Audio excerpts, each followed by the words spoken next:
mbokk yi ginnaaw bi ma leen santé bu baax maa ngi ñëw fii di leen rappeler maanaam suñu accord bi nga xam ne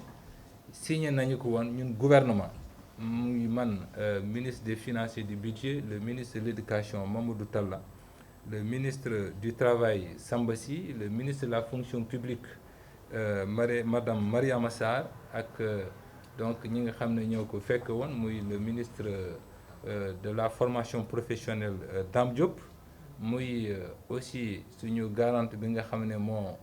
fekke woon waxtaan yi muy donc la présidente du Haut Conseil du dialogue social muy madame Innocence Ntap Ndiaye ak syndicat yépp nag sans exception accord bu ñu signé maanaam le 26 février 2022 entre ñun ak syndicat yooyu.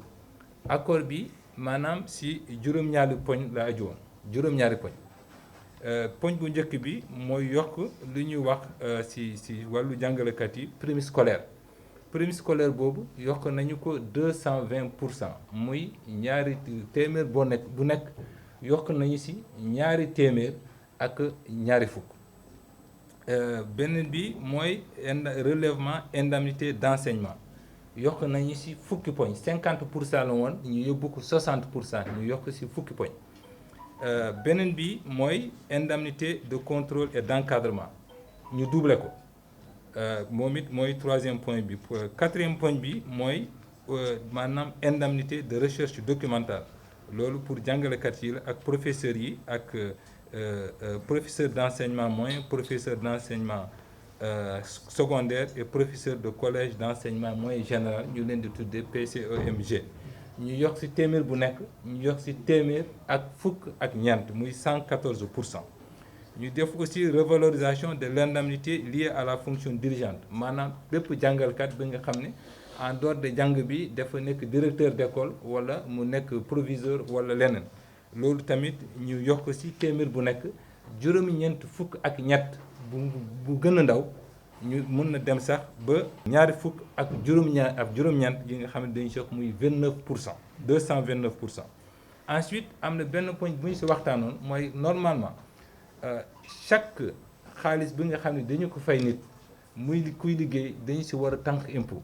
mu des nag maanaam indemnité de logement ci kaw waxtaan bi aussi dañu waxoon ne indemnité de boobu dañu ko bëggoon ñu défiscaliser ko maanaam ñu bañ ci jël impôt ñu d'accord ak ñoom ci loolu donc muy indemnité de logement bi nga xam ne président de la république def ko yóbbu décider porter maanaam à 100 000 francs muy donc indemnité bi nga xam ne kenn du ci jël benn impôt. ñaareelu poñ bi mooy la revalorisation de la valeur du point indiciaire. xam ngeen lu ñuy def salaire maanaam ku nekk ci bu liggéey ci fonction publique am na lu ñuy wax solde indiciaire maanaam point indiciaire bi ñu multiplier ko ak indice bi nga xam ne moom la tollool ci rangam ci boobu tamit ñu yokk ci maanaam juróomi poñ donc 51,43 la nekkoon ñu yóbbu ko 56,43%. loolu yëpp nag ñun juróomi ñaari poñ yi nga xam ne d'accord nañu ko fii ñu signé ko ak ñoom muy xaatim bu leer ku nekk am na ci pour ñu mun saytu effectivement ndax gouvernement bi respecté na ou non accord bi nga xam ne def ko signé woon ak ñoom. ci loolu en tout cas ñun ci fu mu toll nii en tout cas amul benn poñ bi nga xam ne bu ñu ko prévoir ci salaire mois de mai bi amul ci benn poñ bi nga xam ne fàtte nañu ko. jël nañu point yëpp xool ko càmbar ko dugal ko ci bulletin salaire yi ñu leen ko proposé ñoom jàngalekat yi. accord yi nag aussi ma rappelé ne dañu ko maanaam lycée ci ñett at bu ñu waxtaanee ba pare waxtaan nañu leen am na li nga xam ne mun nañu ko dugal ci suñu budget ren maanaam lu des li ñu dugal ko budget 2023. am na sax luy des encore ñu dugal ko 2024 donc yokkute salaire yi du at bi rek lay doon mais at bii la ak année 2023 à compter du 1er janvier ak leneen lu des yokkute bi ñu yóbbu ko année 2024 à compter du 1er janvier 2024. donc bépp engagement bi nga xam ne gouvernement bi jëloon na ko en tout cas respecte na ko totalement et à la lettre. c'est pourquoi man dama ñaan enseignants yi nañu xaar ba ñu jël seen bulletin de salaire ku nekk xool càmbar mbir mi en relation ak convention ak accord bi nga xam ne dañu ko signé ñun ñëpp muy ministre yi mu yim léegi ak syndicat enseignant yëpp ñu xam pour ñu xool réellement ban poñ la ñu respecté ak ban poñ la ñu si respecté wul. loolu it suñu ko defee c'est parce que président de la République def ko leer ni que globalement situation bi c'est vrai que métti na si àdduna bi yëpp ñëpp xam nañu ko yokkate baa ngi partout crise économique baa ngi partout mais def ni jàngalekat de façon générale amuñu seen fay mais il faut ñu xool ban effort lan la ñu leen mu defal pour au moins ñu continuer quand même stabiliser système scolaire bi malgré situation boobu def nañu effort yi ma lim léegi dinaa ñëw sax ci augmentation bi nga xam ne def ko am par catégorie d'enseignants mais en plus de cela dama rappeler ne que budget en éducation nationale muy budget bu gën a mag ci budget Sénégal yëpp si loi de finances rectificative bu ñu wootee semaine passée bu ñu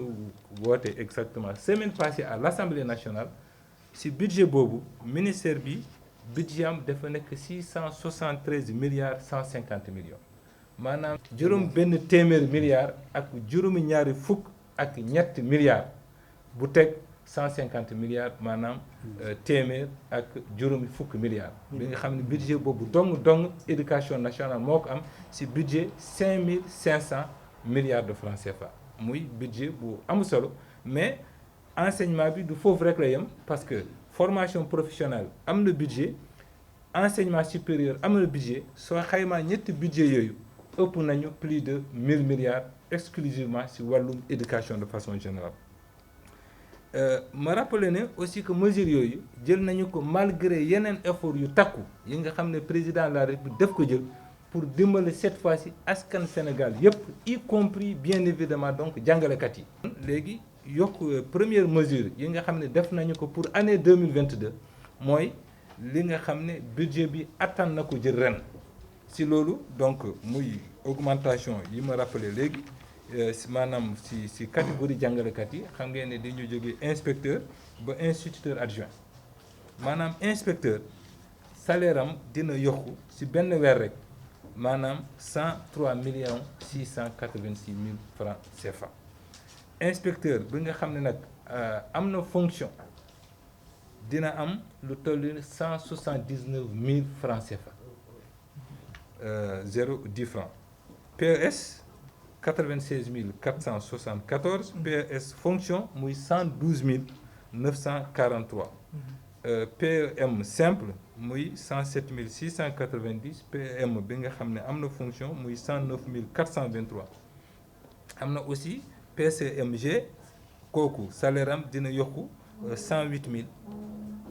111 francs PCMG en fonction 102 474 instituteur simple jàngalekat simple instituteur dina am lu mel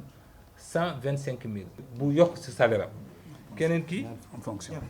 en fonction